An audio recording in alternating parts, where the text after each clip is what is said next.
ஆட்சிக்கு வந்தால் அனைவருக்கும் வீடு, வீட்டிற்கு ஒரு பைக் என்று அறிவித்த தாவேக தலைவர் விஜயின் அறிவிப்பு குறித்து திருப்போரூர் பகுதி மக்கள் தெரிவித்த கருத்துக்களை பார்க்கலாம்.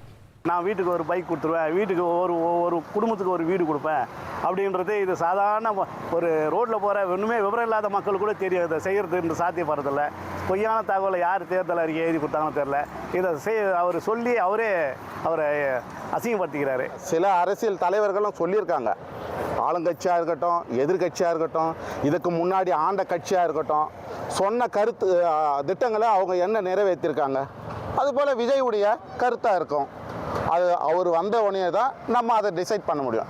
இப்போதைக்கு நம்மளால் அதை டிசைட் பண்ண முடியாது. இவர் என்ன பண்ணியிருக்கணும், தரமான கல்வியும் இலவச மருத்துவம், ஒரு தரமான மருத்துவ சிகிச்சை மக்களுக்கு அளிக்கக்கூடிய ஒரு ஸ்கீமையோ இல்லை மக்களுக்கு தேவையான படித்த மக்களுக்கு தேவையான வேலைவாய்ப்பு உண்டு பண்ணுறோன்னு சொன்னால் ஒரு மக்கள் விரும்பி இவரை தேர்ந்தெடுப்பாங்க. இலவசத்தை ஒழிக்கணும். முதல்ல நம்ம நாட்டுக்கு எல்லாருக்கும் இளைஞர்களுக்கு வேலைவாய்ப்பு கொடுத்தாலே போதும்.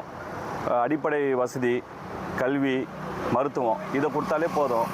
இது அவங்களே உழைச்சி மேலுக்கு வந்துடுவாங்க. இது இலவசம் கொடுக்குறது எனக்கு தெரிஞ்சு வேஸ்ட்டு தான்.